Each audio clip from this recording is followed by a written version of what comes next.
जय श्री कृष्ण। शक्तियों का सदुपयोग करना होता है। स्थूल शक्तियाँ हो, धन की शक्तियाँ हो, सूक्ष्म शक्तियाँ हो, अगर हम शक्तियों का सदुपयोग नहीं करते तो आगे चलकर यही विनाश का कारण बनती है। द्रौपदी को अग्निकुंड से प्रकट हुए बताया जाता है। विचार करते हैं, प्रत्येक मनुष्य देवी देवता स्वरूप में जन्म लेता है।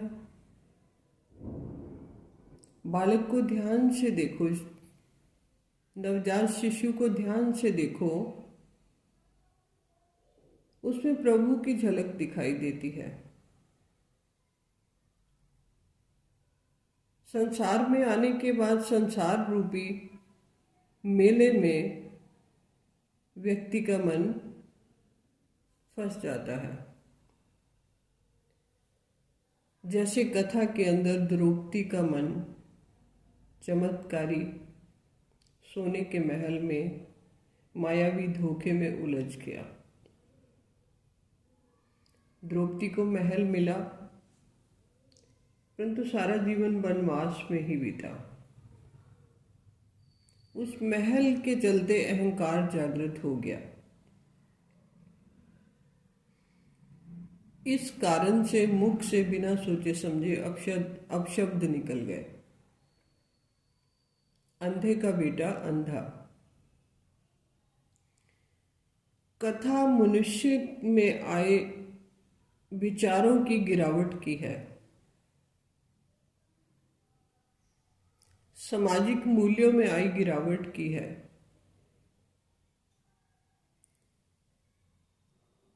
पूरी सृष्टि का, पूरी दुनिया का जन्म अग्निकुंड से होता है। मनुष्य शरीर के नाभि के आसपास अग्नि का ताप बताया जाता है। जब खाना खाते हैं तब अग्नि प्रज्वलित होती है, कोई केमिकल बनता है जिससे खाना अच्छी रीति पचता है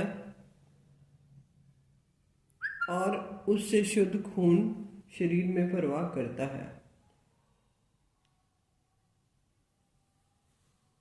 प्रत्येक प्राणी अग्निकुंड से ही जन्म पाता है। यही गर्भ गुफा है। यहां से सारी सृष्टि का विस्तार होता है।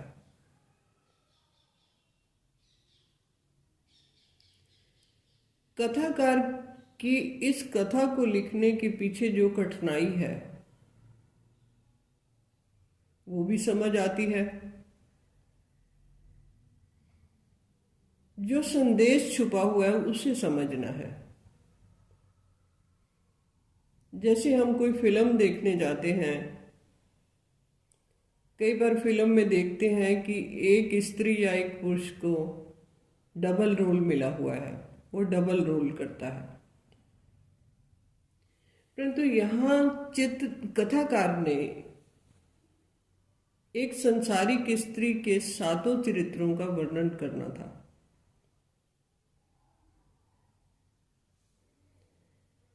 कथाकार ने बड़ी कुशलता से नर नारी के 7 ही चरित्रों का वर्णन किया है और उसके साथ साथ परमात्मा कृष्ण के बारे में भी बहुत बारीकी से बताया है। ये सराहनीय है। शक्तियाँ कैसे अर्जित करनी होती है, शक्तियाँ कैसे नाराज होकर वापस चली जाती हैं,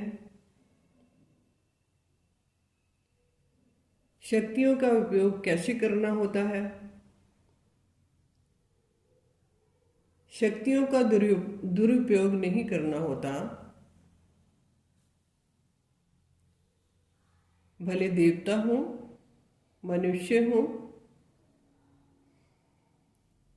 इस कृष्ण लीला से, महाभारत की कथा से बहुत बड़ी सीख मिलती है कि सुखी रहना है तो मर्यादा बनाए रखो, बड़ों को बड़ा करके जानो, बड़ों की शिक्षाओं को समझो, उनका पालन करो, उनका सम्मान करो, छोटों को छोटा करके जानो, कोई भी बात की मर्यादा मत भंग करो, लक्ष्मण रेखा मत क्रॉस करो, ना रिश्तों की, ना समाज की। इसमें सुख छुपा हुआ है। द्रौपदी का सबसे पहले ऊंची स्टेज से गिर जाना, पहाड़ से गिर जाना, विचारों की क्वालिटी में गिरावट की तरफ इशारा है।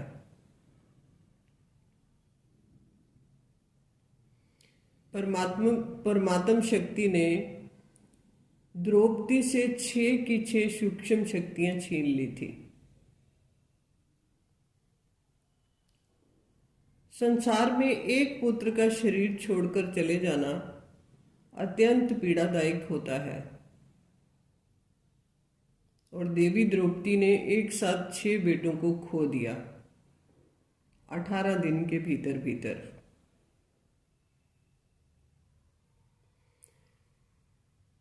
ये सब कथा में द्रौपदी की एक भूल के कारण हुआ,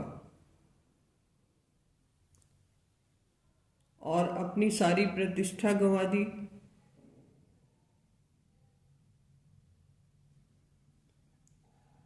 इसलिए द्रौपदी कमजोर पड़ गई थी।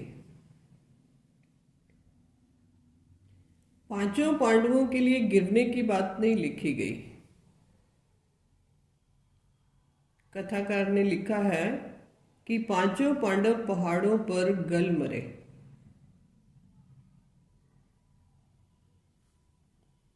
इसके लिए बताया गया है कि ये 5 तत्व जंगलों में रहने वाले हैं, पहाड़ों में रहने वाले हैं। इनकी स्टेज हमेशा एक सी रहती है, ऊपर नीचे नहीं होती। ये बेहद के इशारे हैं, इसलिए संसार से इन इशारों का अर्थ अलग हो जाता है। हम सभी एक से जन्मे हैं, एक से निकले हैं। एकता बनाए रखने की जरूरत है, एक में ही समाना है। जब संत कहते हैं एकता बनाए रखने की जरूरत है, सिर्फ एक की सुननी है, फिर बार बार मनुष्य का ध्यान बाहर की तरफ भटक जाता है। हमें बाहरी गुरु की भी सुननी है, क्योंकि गुरु की लेखनी, गुरु के वचन इस पथ पर सहयोगी हो सकते हैं, परंतु उसके साथ साथ हमें सतगुरु की भी सुननी है। सभी के भीतर अंतरात्मा में छुपी हुई उस सत्य की आवाज को सुनना है।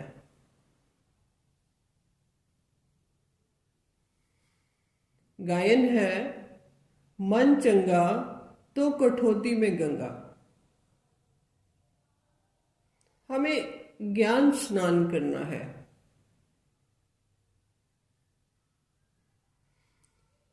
मन मंदिर में बैठकर, शून्य होकर, नग्न होकर ज्ञान स्नान करना है। उस भीतरी छुपी कृष्ण परमात्मा की आवाज को पकड़ना सीखना है, परमेश्वर की आवाज को पकड़ना सीखना है, भीतर छुपे उस सतगुरु के इशारों को समझना है। नानक कहते हैं, शब्द गुरु सुरत चेला। शून्य की ध्वनि को पकड़ना है, शून्य की ध्वनि का पीछा करना है, ध्यान लगाना है। एकता की बात आती है तो अपने विचारों की एकता बनानी है, अपनी सभी की सभी इंद्रियों की एकता बनानी है। हमें चेक करते रहना है कोई भी इंद्री इधर उधर भटक तो नहीं रही, कोई भी इंद्री हिंसक तो नहीं है। यही राजयोग है, यही योग के अंदर रहस्य छुपा हुआ है। इस रहस्य को जानना है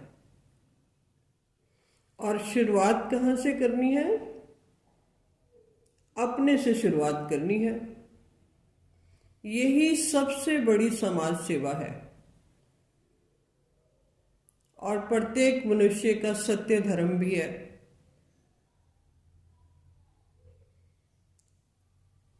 नानक कहते हैं, राज करेगा खालसा, आकी रहे न कोई।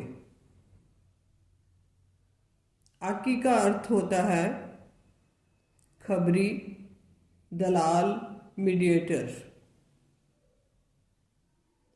और खालसा का अर्थ होता है एकदम शुद्ध, शुद्ध घी, शुद्ध विचारों वाला खालिस मन।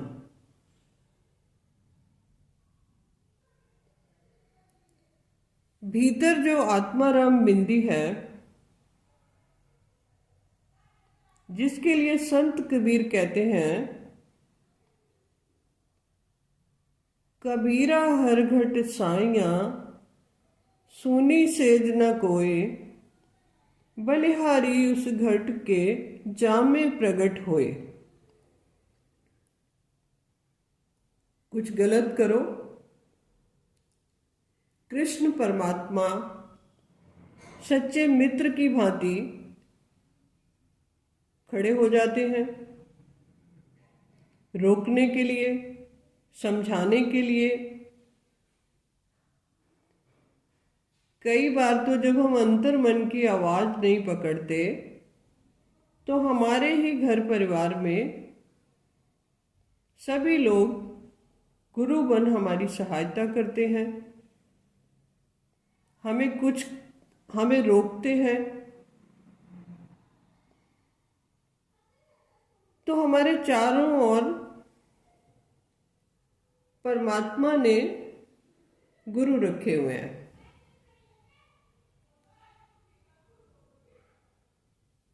कबीर यहाँ पे एक लाइन बोलते हैं कि निंदक नेड़े राखिए, आंगन दे बुहार। आपके मन के आंगन में जो बार बार दूषित विचारों की गंदगी फैल जाती है, उसका झाड़ू पोछा करने के लिए बड़ों का सहयोग मिलता है। जो कोई आपकी निंदा करता है वो आपका सहयोग कर रहा होता है। इसी के लिए गायन है कि सिर्फ एक की सुनो। कृष्ण परमात्मा की सुनो, बस इशारे पकड़ने आने चाहिए। हमें गूंगा बनना है। कहा जाता है ना, गूंगे की बोली गूंगे की मां जाने। जैसे महाभारत में कृष्ण को दिखाते हैं, भीम को जिताने के लिए 3 बार श्री कृष्ण इशारा करते हैं। भीम महाबली है, योद्धा है, परंतु उन्हें भी इशारों की जरूरत पड़ी। ये इशारा संसारिक मनुष्य की ओर है। एक बार जब दुर्योधन के साथ भीम गदा युद्ध कर रहा था, भीम को हारता देख कृष्ण पहले तो धर्मराज युधिष्ठिर को कहते हैं कि बड़े भैया भीम को उसकी प्रतिज्ञा याद करा दो, नहीं तो भीम हार जाएगा।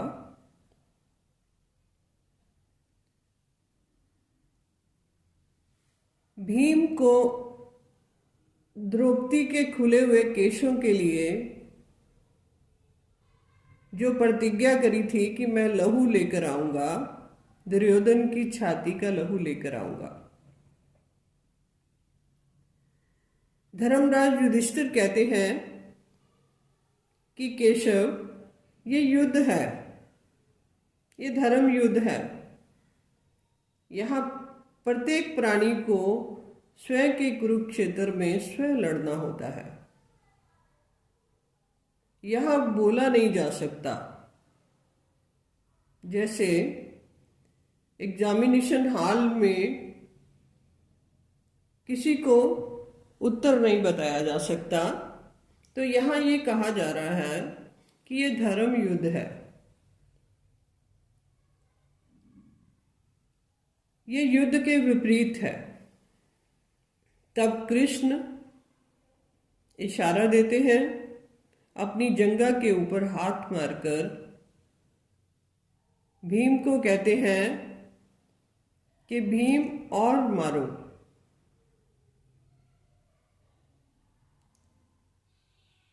भीम इशारा पकड़ता है और दुर्योधन की जंघा पर वार करना शुरू करता है, जिससे भीम की जीत हो जाती है। दूसरी बार भीम जरासंध के साथ युद्ध कर रहा होता है। जरासंध के शरीर को भीम कई बार 2 हिस्सों में काट देता है और दूर फेंक देता है, परंतु दोबारा दोनों टुकड़े आपस में मिल जाते हैं। यहां भी परमात्मा कृष्ण को मुख से कुछ नहीं बोलना था। कृष्ण इशारा करते हैं, 2 तिनकों को उठाकर विपरीत दिशा में फेंकते हैं और भीम यहां भी इशारा पकड़ लेता है और जीत भीम के पलड़े में आ गिरती है। तीसरी बार जब जीत जाने के बाद 5 पांडव राजमहल में अंधे राजा धृतराष्ट्र के पास, अपने ताया श्री के पास आशीर्वाद लेने जाते हैं, तब जब महाबली भीम की बारी आती है, वहां भी परमात्मा कृष्ण भीम को रोक देते हैं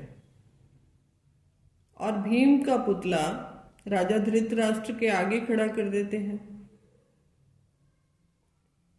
धृतराष्ट्र क्रोध से भरे हुए उस पुतले को चूर चूर कर देते हैं।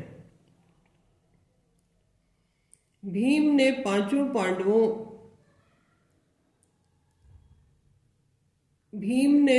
पांचों पांडवों ने वहां भी परमात्मा कृष्ण का इशारा पकड़ा।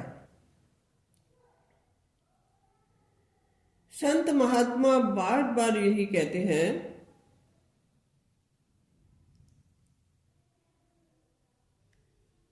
कि हर घट साइयां है, सोनी सेज कोई नहीं है। अंतरात्मा से उठती उस भीतरी आवाज को पकड़ना है।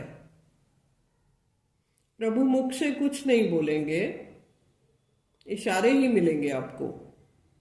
वही सदगुरु की आवाज है। और कहा जाता है कि इशारे कौन पकड़ेगा?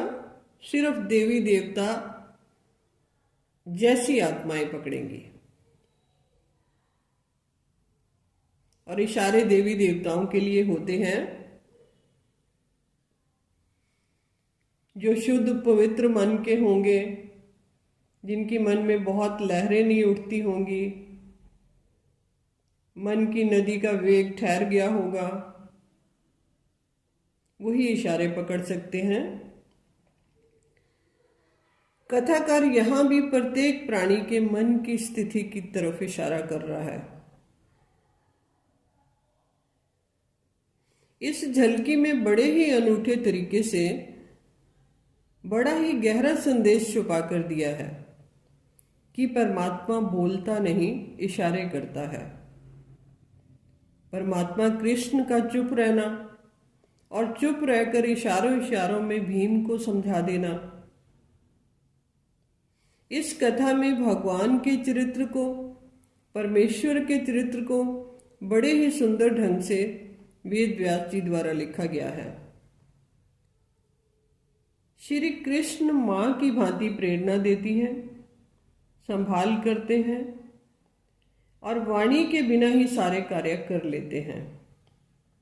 गीता में एक श्लोक है, जहां जहां धर्म की ग्लानि होती है वहां वहां मैं स्वयं आके कार्य करता हूं।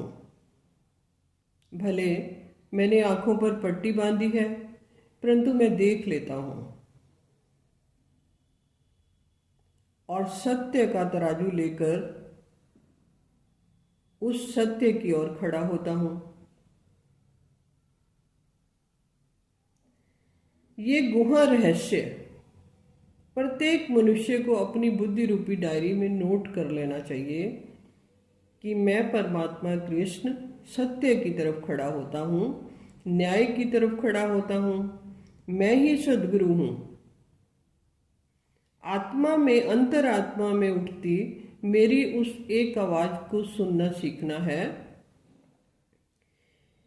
ये जो सभी शरीरों में श्वासों रूपी बाजा बज रहा है, बांसुरी बज रही है, उससे योग लगाना है। संत इशारा देते हैं, सभी घट राम बोले, रामा बोले, तुझ में राम, मुझ में राम, सब में राम समाया, कर लो सभी से प्यार, जगत में कोई नहीं पराया।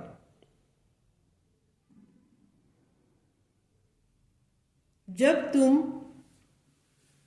दिन के सभी कार्यों में लिप्त होते हो, जहां कोई नहीं होता वहां मैं तुम्हारे साथ होता हूं। जन्म से लेकर मृत्यु तक सिर्फ मैं ही तुम्हारे साथ रहता हूं। मैं परमात्मा कृष्ण तुम मनुष्यों द्वारा स्थापना करवाता हूं, पालना करवाता हूं। मुझ परमात्मा कृष्ण के अनेकों रूप हैं। माता पिता बन, भाई बहन, सगे संबंधी बन, संसार के अनेकों रूप में तुम्हारे अंग संग रहता हूं। ये इशारे को पल्लू से बांध लेना है कि कृष्ण परमात्मा, भगवती माँ, जगत जननी, पृथ्वी माता सत्य की ओर होती हैं। तो जीवन का अर्थ समझ आ जाएगा। आज इतना ही।